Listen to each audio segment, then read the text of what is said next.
It's the Locked On Flyers podcast for Monday, November 11th, your daily dose of Flyers news, analysis, and high quality content that thinks there's some really good things to have come out of this road trip. Good and bad, I would say. We'll get into it.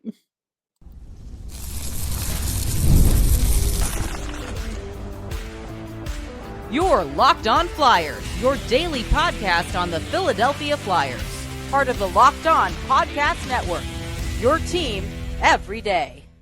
Hey there, and thanks for making Locked On Flyers your first listen every day. I am Rachel Donner. I've been podcasting about the Flyers, the NHL, and hockey for a decade. I'm here with prospect expert and Flyers credentialed reporter for 19 years, Russ Cohen.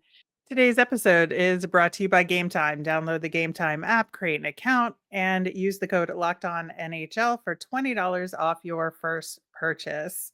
To keep up with our latest episodes and Flyers news, you can find us at Locked On Flyers on Instagram, Threads, Blue Sky, and Twitter. And of course, here on the Locked On Podcast Network, your team every day. Russ, really fascinating game against the Florida Panthers, which we're going to get into here. But I think you have to look at how that game went. And then later when we talk about the road trip as a whole, the factor that Matvei Michkov did not play in this game again. And it's really interesting given how the Flyers played and towards his decision to scratch him again. But what was your take on the decision beforehand? And now, where do you think it affects it afterwards? Yeah, I'll tell you, I just, on my Off the Post show, we just interviewed David Dwork from the, who covers the Panthers. And so I'm going to give you the feeling of the press box for that game, that there was some surprise that he wasn't in there. And David said he understands when players don't get in there, why, but this is awfully late, to start the season, to start scratching him now and not at the beginning. And this is something that, and I'm paraphrasing, people can go watch the whole interview, but this is something that I had gotten to at the early part. It's like they did it in reverse. They let him play his game at the beginning, and he was a point-a-game player. Everybody's like, great, this is the Michkov we want. And this is fans too. And because mostly the media has just reported the way they see it, and fans are acting like I feel bad for Charlie O'Connor, because some fans are acting like he runs the team. He doesn't run the team. He's just telling you what he thinks. And so I get it. Everybody was riding the Michkov wave. Everything was good, and they were winning some games. Then they started losing some games. Then Michkov comes out. Now they're winning without Michkov, and he's out for a second game. So that's what makes it complicated. So the first part is, right, it's okay if a player gets scratched. I don't see scratching them 2 games in a row, the sense of it, but that's just me. My whole thing is this. When I've talked to people who cover the Ducks about Leo Carlsson, they had him on what they call a pitch count. Like with pitchers, they can only throw 85 pitches. Well, Carlsson, they knew in advance when they would play him and not play him. With Michkov, it's pretty clear to me that hasn't been the case. It actually has had a lot to do with winning and losing and him not playing up to towards his standard, even though at the beginning of the year, he clearly wasn't playing up to towards his standard. And then eventually he brought the hammer down, right? So how is it going to be now when and we all assume, now again, I'm going to assume, I can't guarantee, I'm going to assume he's back in against the Sharks because eventually Zamula got back in too. But the team has played slightly better. It's not really changed the standings, and it's a good road trip, not a great road trip, but they played better, right? So if the team has played better without him, how do you insert him without upsetting that too? Yeah, so we'll get into that right. for sure on this show, because that's the crux of the matter, right? Yes. Is how do you get him back in there and continue the progress that the Flyers have made? And it's been definite progress. Yes. You cannot deny that. There's been no question. Right. So you look at this Florida game, which again, I think was a really good game for them, regardless of the outcome. Mm-hmm. They battled really hard. Mm-hmm. They matched the Florida Panthers, Stanley Cup champion, who's almost better this year than they were last year. They matched them in scoring chances and high danger chances. Defensively, they stood up to Florida. And I think obviously having Sam Ersson back in net helped. Oh, yeah, that's a big fact. lot. big factor, but I think that, the defense is obviously very comfortable playing in front of Ersson because they work together well. I think there was maybe one goal that there was like a screen that might have affected what Maybe. Ersson I'm not saw. sure about that. Maybe, right? So it's like, I But don't Bob think had the there's same problem on one too. It happens. yeah, And the right, Flyers have had luck that they didn't have. There's no question one of those goals was luck, but you have to be around the net to have that luck. So I right. always say that. So that's fine too. So yeah, they're playing better. There are some things that are not ideal. So we talked about Michkov. Now let's talk about Travis Sanheim. You can't play him 30 minutes. You can't do it. And again, he has the start of the season for him has been the best start he's ever had. But now, if you're going to try and play this way where you're going to win some and lose some, probably not going to make the playoffs anyhow, and start playing him 27, 28, 29. Like he's not Quinn Hughes. He's a very good defenseman, Yeah. but you could burn him out. Absolutely. And I think that is definitely, the asterisk to the positive of this Yes. game. Like one of the major ones is his Yes. ice time. It was absolutely out of control. But I do think like some of the things that they did defensively, regardless if you think he played too much of the ice time, Florida had more giveaways than the Flyers in this Hmm. game. Flyers blocked 16 shots, pretty normal, nothing over the top. They did shot blocking when they needed to, and they out hit the Panthers. Like they played pretty physically to prevent some of the chances that the Panthers would have gotten. And I just think that is a positive Yeah. sign. And then like Bob is just Bob, right? Like what are you Sure. gonna do? No, You no, know? those things are definite positives. We can't act like they didn't dominate at times because they did. Oh, for sure, especially at the beginning of the game. And But I then we love can't how act the Flyers got back into sure. it. And we can't act like they didn't lose a lead either. Um, well, they didn't lose a lead, but they didn't get the lead. That's the Yeah, I thing. mean, They never they were had up the lead. 1-0 They're up one and nothing. lost Right, the lead, right, but then they tied it up again. So I think that right. comes But then out it in the went three wash. two. Like so, then it was like I so. yeah. So I it was I like I I don't never think thought that's they would win the the deal. game. Now, of Mhm. course, in the shootout and overtime, anybody can win. But in regulation, I never thought they were going to win. I felt like they kept answering back because this team doesn't give up, but it didn't feel like they were going to win. Yeah, I don't necessarily disagree with you. I think that it was still like an anything could happen game to me. So if they had won in regulation, I wouldn't have been surprised either. Yeah, It just felt like the way the Flyers were playing, they were pushing. And one of the other things, again, we've been harping on and something they improved on the road trip overall, a lot more chances net front in this game. yes, And that's what we wanted. And they, even if they didn't get the rebound, because Bob doesn't give out a ton of right. rebounds, they were in position They were, pick no up the question. rebound. And so that's really all I want out of them on that front, right? Okay, I mean, that's fair. The other thing, though, and this is something that's been constant for this season, the second period, still the second period. A Can't little bit, answer yeah. why. I can't tell you Yeah, why, but there's an awful lot of goals they've been giving up in the second period of games, no matter who's in net.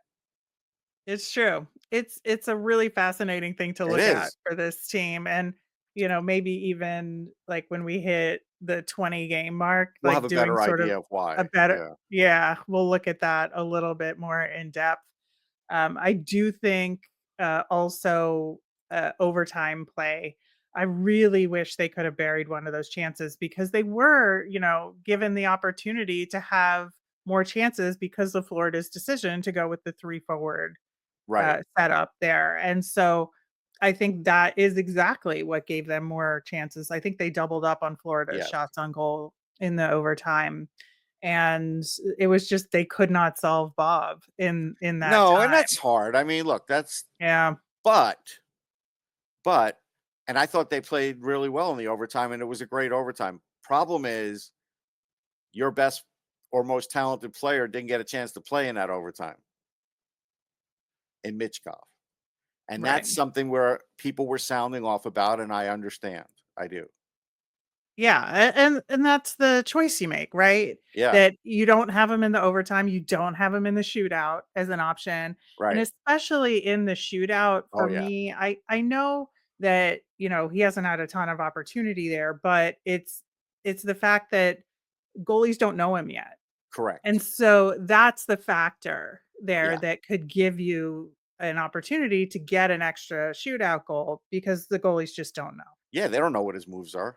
I think so. But I do think that um, they they just really did what they had to do in this game. And I thought there were some other guys that really stood out. I mean, we haven't even talked about Owen Tippett yet.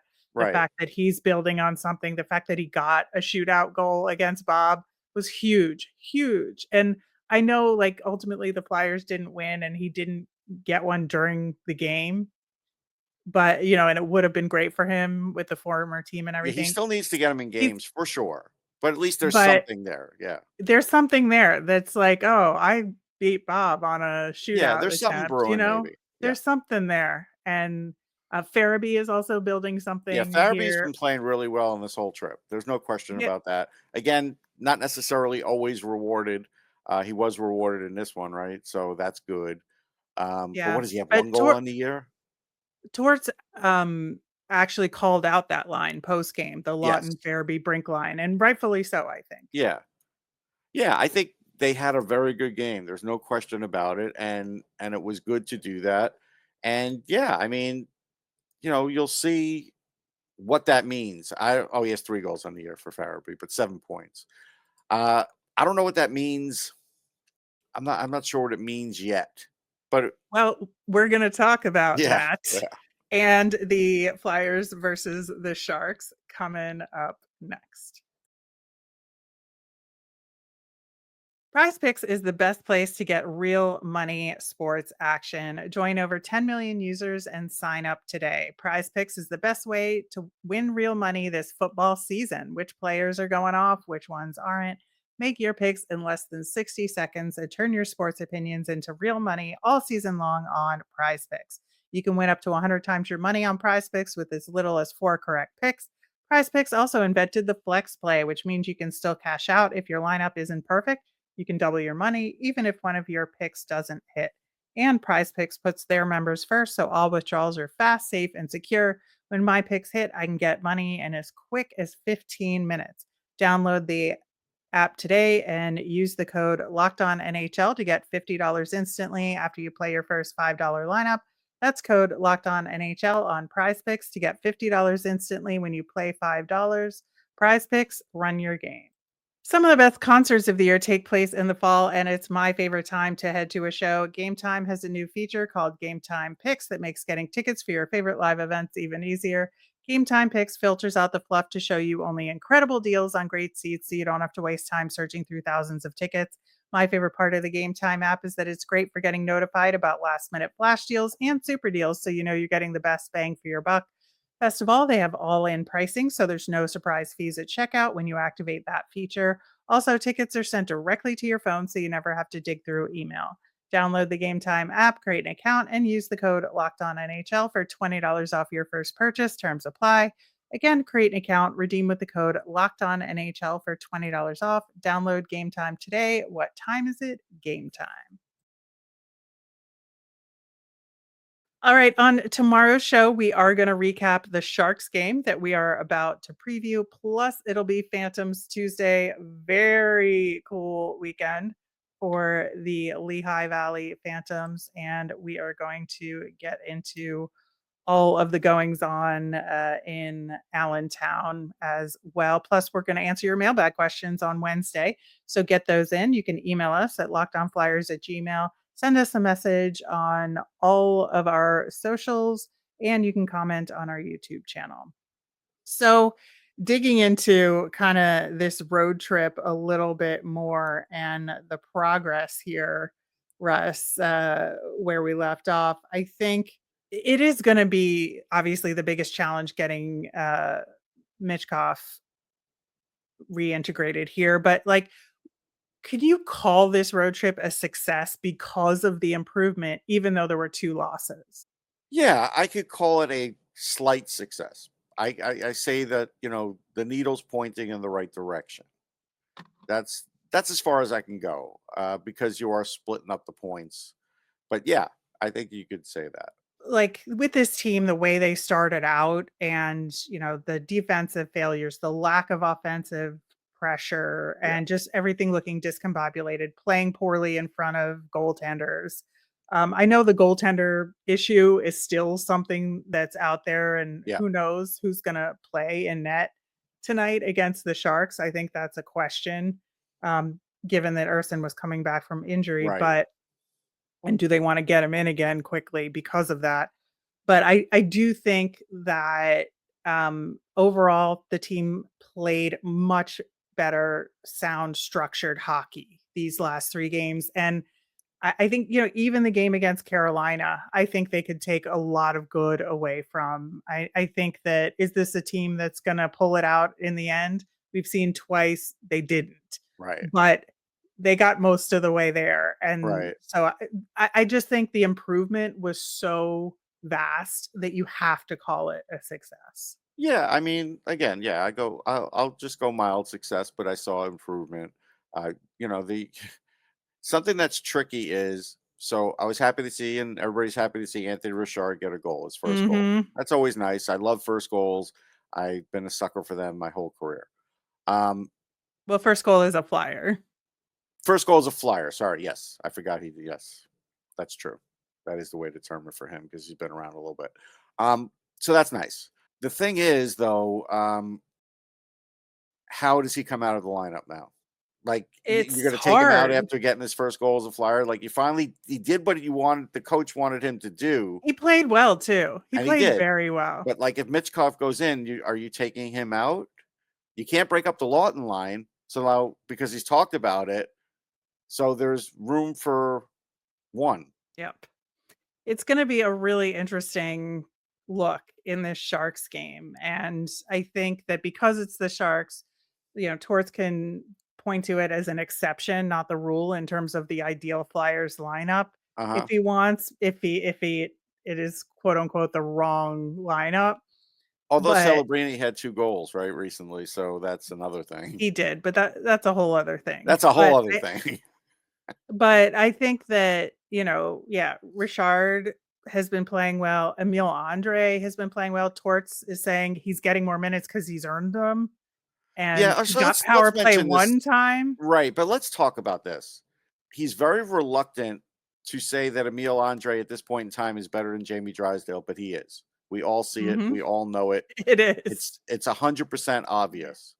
So, like, why he was reluctant to give that praise, and he didn't give as much as he could, and that's because he knows that Andre's been better than Drysdale, and he doesn't know if he really wants to make the switch. He made the switch in game, but it doesn't mean he Right. doesn't revert right back the next game. And to me, I don't see how you don't do it when it's so plainly obvious how much more comfortable he is than Drysdale doing it right now. Like, I don't know how you don't even. Yeah, and Andre is stepping up offensively, like, in Yeah, very smart ways. yeah, Both 5-on-5 and on the power play. And I yeah, think that is the part of his game that's standing out to me. And that's bread and butter for him. Like, that's right, his game. But I right, think, like, at the NHL level, to be able to do that, that was like the sticking point for me with him for a right. little bit, to know how and when to do that and also be an effective defenseman. And I think he's really learning that now. See, but now you know. So now this is where, like, management and maybe even John, because everybody likes Jamie. Jamie's a great guy. Yep. Now the Flyers have more invested in Jamie than the average young defenseman because of Cutter Gauthier and that whole thing. But at some point, the Flyers are going to have to pay Jamie Drysdale. Like, we've talked about this. If Emil Andre is better, then you have to lower your expectations for what Drysdale is, or what might be. He's not fully developed, but he's most of the way there. And so now that is something that could change things. And to be honest, this is why you're a rebuilding team, because that could change things dramatically. But it only helps Andre if he gets in that spot. It doesn't help Andre Right. if he starts every game off on the second power play, and then because things aren't going right, you throw him on the first power play. What helps Andre is you make him the first power play guy, Yeah. because The he consistency. he is that guy. Right. Right. I think that's fair. It's, definitely food for thought Yeah. with making those decisions. On on And the plane ride home, the coaching staff has to be mulling that over. oh, absolutely. Absolutely. Especially when you see him play like that against a team like Florida, for Correct. sure. So looking at this game against the Sharks tonight, then, I mentioned the goaltending question. Again, under normal circumstances, you would throw Fedotov or Kolosov, who's ever ready, right? Right. Right. Into the game. But because this would only be Sam Ersson's second game back, maybe you want to put him in just to keep it going and, make sure he's okay. Yeah, see, I don't know, like, was his injury He something was that get very cagey about it, correct. very cagey about it post game. So assuming it's groin or ankle, right? Just for argument's sake. Yeah, Sometimes those things do need extra time off in between starts. And one day maybe, may not be maybe. enough. And that's where pregame skate or even the morning skate may tell. Because remember, he's getting on a plane and then, he's got to go through his normal life and then show up at the rink and then see how he feels. So I can't say he's a Right. definite to get in there. Matter of fact, I could see them exercising caution and not using them. Yeah, I think it could go either way in these circumstances. Yeah. Obviously, we have a couple of days break after And that before the Fedotov did Sens well. Like game. he earned another start Right. anyhow. So icing him doesn't necessarily help him either. It might be better if you just use him. Right. And then, looking at the Sharks, they are they faced the Devils last night, so we don't know the outcome of that game when Right. our recording happened, but they lost to the Wild before that. They're 4-6 in their last 10. They obviously started off the season really poorly, but now have been just sort of playing like wins here and there Yeah, kind of once in a while they get a hockey, win. which is normal. Yep. They've had similar issues to the Flyers in terms of a bad breakout, turnovers, all of that the Flyers were having until this last, Right. stretch of a few games. They also don't have enough of a forecheck to get things going. That's something the Sharks have struggled with. Right. But they do have Macklin Celebrini. They do have William Eklund William has been Eklund's been playing really good. really, really good. And of course, Will Smith, one of Right. our faves. Oh yeah. So yes, so they are loaded with talent that way. They still do have some good veterans on D. They're not going to be like a walkover. It won't be a walkover, especially with Celebrini just coming back and probably wanting to, reassert himself in the Calder Right. race. I think he's already kind of doing that, right? So I think it'll be interesting. I mean, this is a game where you can't like take them lightly. So you can't play a lesser lineup because you're playing the Sharks. Because this is the best Sharks that's been, hockey that's been played In a this few year. for sure. Yeah. Like you pointed out. So this is one where this is you don't want to say it could be a trap game, but this is one where you have to be careful of. Yeah, I think so. I think the special teams of the Flyers and the Sharks is very interesting Yeah. in this scenario because the Flyers have a better power play overall, but the Sharks are much better on the road on the power play for some reason. This is how Interesting. they roll.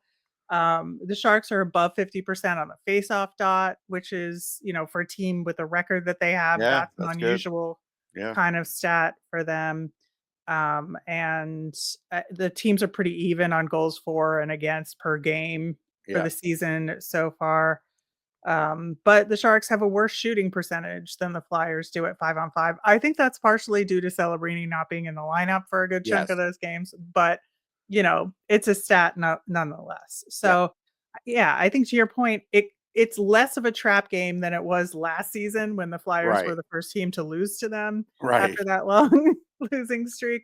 Yeah. But it's still like it's a little baby trap, let's say. It is a baby trap. Like there's some things there. So you have to really be careful. Yeah. All right. Well, it is Monday, so we will have our nemesis of the week. Plus, we'll talk a little Hockey Hall of Fame coming up next. Get ready to tackle NFL action with FanDuel, America's #1 sports book, because right now, new customers can bet $5 and get $150 in bonus bets if you win. The FanDuel Sportsbook app gives you everything you need to place live bets on the NFL, all in one place. So when you get a hunch in the middle of a game, you can check out the latest stats, view live play-by-play, and so much more on the same page where you place your bets. I would take the Rams on the money line on the Monday night game. Just visit FanDuel.com to join today. You'll get started with $150 in bonus bets if you win your first $5 bet. That's FanDuel.com. Never waste a hunch and make every moment more with FanDuel, an official sportsbook partner of the NFL. All right. The Hockey Hall of Fame ceremony is tonight at 7:30, and former Flyer Jeremy Roenick being inducted into the Hall of Fame, amongst others. Really interesting class this year, I gotta say. And the whole Shea Weber, David Poyle in the same night is still kind of hilarious to me. Yeah. But Pavel Datsyuk you're, looks like a guy they dragged in off the street, too. He never looks like a I hockey know, player, and he's one of the greatest hockey players ever, but he never I looks like know. a hockey player. It's so he is honestly one of my favorite non-flyers of all time, like Yeah. hands down. I bought like a jersey of his Yeah, because yeah, I just such a, like an incredible talent and fun to yeah, watch. So I think of everybody, obviously other than the two women, who I'm glad yeah. there's uh, two women And being I'm very friendly with inducted Scott this year. Burnside. I've known him for my whole career. And early on, like when you first start out, you get this complex, like, how do I make a difference in this league as far as with coverage and how do I belong? And he always made you feel like you belonged. And he was always very helpful at the beginning to me. I would see him a lot in New That's York. good to hear. Yeah, so I'm really super excited that he's getting in because he's a legendary guy, I think, in the Yeah, business. But we have to talk about Jeremy Roenick because there's mixed feelings clearly. right. Like, if you could just say, "Hey, Jeremy Roenick," if you take away every dumb thing he's ever said, yes, his hockey play should get him in the Hockey Hall of Fame. But again, these Hall of Fames aren't always just about playing. And because of what had gone on in public with him, it definitely kept him out. Like, you would be Right. disingenuous if you just said that, and you can't say, "Oh, you're a snowflake for saying that," because it's the truth, or he would have been in before this. So this is the way it is. And I feel like there's going to be some people that aren't going to be happy with him getting in. Yeah, and it's behavior based, right? Correct. It's not like what he thinks or doesn't think. It's about No. what he has said and done Right. himself, right? And so that's like, I think it's fair. I think it's fair to have mixed feelings about it because I think you're right. Based on play alone, he did not deserve it first ballot, but about now sounds about right in terms of, if all things were being equal. But it is not. So I can certainly understand And why that's the yin and people would yang of not it, like really, it. because I've been seeing that, Yeah. and I get it. Yep, absolutely. I agree with you there. Turning to our nemesis of the week, last week, it was pre this road trip. So I talked about the Southern road trip and are they going to be able to score goals? They did. Hooray. So my nemesis was maybe a little unfounded there, or maybe it was, and that motivated the goal scoring. But you had some really good advice for the holidays and retail and shopping related to like holiday shopping being a Right. nemesis. That's something to overcome. If you didn't hear that, I would go back and listen because honestly, it was all really good advice. It was based on experience. Like, I worked in the field for a while. Yeah, yeah. So the nemesis for me this week, obviously the stuff we've been talking about. It is making sure you do not lose the progress that the Flyers have gained in the road trip and the improvement and the structure while making Michkov a part of it. Because it's not like, is this going to disrupt? It's making sure that he's integrated into Right. it. And I think that is the biggest challenge for the Flyers this week. And I think when you look at the schedule for this week, we talked about the Sharks, the Senators on Thursday, who are a mixed bag team, the Yeah, they're not an Sabres, easy team because they do have some weapons. And, right? Brady So Tkachuk could get you off your game in a heartbeat. yeah, so all three teams this week are teams that can surprise you, but Yes. also aren't the best either, right? Right. So Right. it's Sharks, Sens, Sabres. So this is a really good opportunity to do that. Stay structurally sound, get Right. Michkov to be a part of it against teams that are all beatable. Yeah. No, I agree. All right. So mine's going to be, I think, interesting for some, uh, and we'll see what your take is. But I would say over the last decade, it seems like the Frosty the Snowman show cartoon, that comes on every holiday year is like the sacrificial lamb of the holiday. They can't get it out of the way quick enough. They always seem to play it like too early compared to a lot of the others. Like they're saving it up. Like this as, at least when I was growing up, was probably the number one or number two, you know, holiday show that they would show on TV for a long time. That As the opposed to Peanuts, like the Rudolph special or the yeah, the Peanuts Rudolph one. special, the Peanuts. And Mm. so I Do feel they like even show those anymore? I don't even know. Frosty, I believe is on every year, and I think Rudolph is too. And so, like to me, the challenge is how early are they going to show it this year? It feels like to me they show it like November 28th, just to get it out of the way. So I don't know, but I used to really like it as a kid, and we'll see. That's my whole thing. Maybe my take is completely wrong on it, but I'm pretty sure they still show it, and that's the deal. Yeah, I think they do everything too early these days, Oh, like of with course. Christmas stuff in there before Halloween even. So, you know, the spread of the holiday season is a little bit too much for me. But I certainly like some of the annual traditions, like Frosty the Snowman as well. That will do it for today's show. We'll be back tomorrow with our analysis of Flyers versus Sharks. We'll talk about the Lehigh Valley Phantoms again, who had a pretty solid weekend. As a reminder, we always want to hear from you. Get in those mailbag questions or Flyers thoughts via any of our socials at Locked On Flyers. You can email us at lockedonflyers@gmail or comment over on our YouTube channel. I'm Rachel. I'm on Twitter and Blue Sky at rmiriam. That's RMIRIAM. I'm Russ. I'm at Sportsology, SPORTSOLOGY. Thanks for making Locked On Flyers your first listen today. For your next listen, find Locked On Fantasy Hockey. Become a fantasy hockey expert and get the edge over your league mates with daily tips from Steal and Flip. Find Locked On Fantasy Hockey on YouTube or wherever you get your podcasts. Have a great day, everyone.